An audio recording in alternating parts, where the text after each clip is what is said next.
Les Golden Grous, c'est l'événement annuel qui marque la fin d'un parcours important pour les étudiants du programme Arts, Lettres et Communication profil cinéma du Collège Lionel Groux. La prochaine édition est prévue le mercredi 28 mai au Théâtre Lionel Groux. Et pour nous en parler, je reçois Lily-Rose Massé, finissante et directrice de production de cette soirée de gala. Bonsoir Lily-Rose. Bonsoir Claude. Bon, pour y avoir assisté à quelques reprises, moi je sais que cette soirée-là remporte toujours un grand succès. Alors qu'est-ce que vous avez à nous proposer cette année? Cette année, on a 12 courts-métrages à vous proposer, dont 8 fictions et 4 documentaires. Ça touche un peu à plein de sujets différents. Notamment, on a des sujets, par exemple, dans les fictions insolites, comme une histoire de Yeti, où on passe avec une histoire avec des Romains celtiques. On a également des histoires plus qui touchent amitié, amour, des trucs plus romantiques. Du côté documentaire, on y va plus avec du vrai, donc du réel, avec des sujets comme le corps de la femme, un sujet très féministe, ou bien on va suivre le parcours, par exemple, de jeunes dans la rue. Donc, il y a vraiment des sujets de toutes sortes. Oui, donc différents thèmes. Est-ce qu'on explore aussi différents genres cinématographiques? Oui, on a le droit à des comédies, à des drames, puis documentaires, ça c'est vraiment plus du réel, du concret, là. D'accord. C'est un événement de fin de parcours pour les finissants, les étudiants. Comment se fait la sélection des films? Dans le fond, au début de l'année, on va faire ce qu'on appelle un pitch, désolé pour l'anglicisme. C'est que tout le monde, en fait, ceux qui veulent, vont proposer un projet à la cohorte au complet. On est une cohorte de 58 finissants cette année. Puis on va parler juste de notre projet, qu'est-ce qu'on aimerait faire, avec combien de membres d'équipe on a de besoin. Puis après ça, les films les plus populaires vont être sélectionnés par nos enseignants et par un comité d'étudiants. Puis après, les équipes vont se faire selon le rôle que chaque personne voulait faire et leur priorité dans les films qu'ils souhaitaient faire. D'accord. Bon, vous avez commencé à faire la promotion de l'événement sur vos réseaux sociaux. Il y a toute une imagerie là, qui est rattachée à l'événement.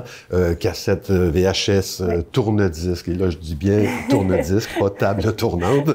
Album d'Elvis ou de Queen, des œuvres littéraires aussi qui traversent quelques siècles. Là, j'ai grossi l'affiche, la photo, en tout cas la photo d'équipe. Qu'est-ce qu'on doit comprendre de tout ça? Parce que cette année, en fait, la thématique de la soirée, c'est vintage. Donc, on est vraiment allé pas avec une année en particulier, mais plus tout ce qui regroupe vraiment, justement, comme vous l'avez dit, tourne-disque, VHS, tout ce qui est vintage. Parce que j'ai réalisé, en fait, au départ, quand j'ai commencé ce projet-là, que qu'est-ce qui nous rassemblait, toutes les jeunes, bizarrement, c'était le vintage. Ouais. Avec tout ce qui se passe dans les friperies, puis, tu sais, le seconde main, ce mouvement-là, j'ai réalisé que toute notre cohorte, on aimait vraiment ce mouvement-là, je peux dire, de seconde main. Donc, j'ai décidé de faire ça vintage, puis ça plaît à la majorité. Oui, le Bloc québécois vous a même volé votre idée avec les photos Polaroid pour ces affiches de campagne. Mais est-ce que cet aspect vintage va être souligné aussi dans l'animation de la soirée, dans l'ambiance de la soirée? On aimerait vraiment ça. Oui. On n'a pas encore commencé tout ce qui est par rapport à la soirée. On est vraiment dans la promotion en ce moment, mais j'aimerais vraiment qu'il y ait une touche. Pour le décor, on a une petite idée, puis ça va se poursuivre dans la thématique de vintage. C'est vrai, donc c'est toujours en travail. Oui. L'équipe de production que vous dirigez, tout comme les cinéastes,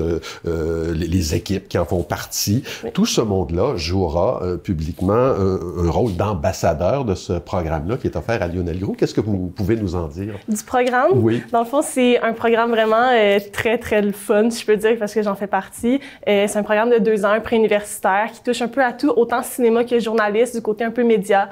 On a la chance de faire des courts-métrages, des films, autant de toucher le documentaire que la fiction, selon nos choix, puis aussi de toucher tout ce qui est par rapport aux journalistes, aux médias, à la radio aussi un peu également. C'est vraiment le fun. Puis je pense que c'est vraiment bien pour se préparer à l'université parce que c'est un préuniversitaire. Dans une organisation comme celle-là, la directrice de production, théoriquement, c'est celle qui met son nez partout.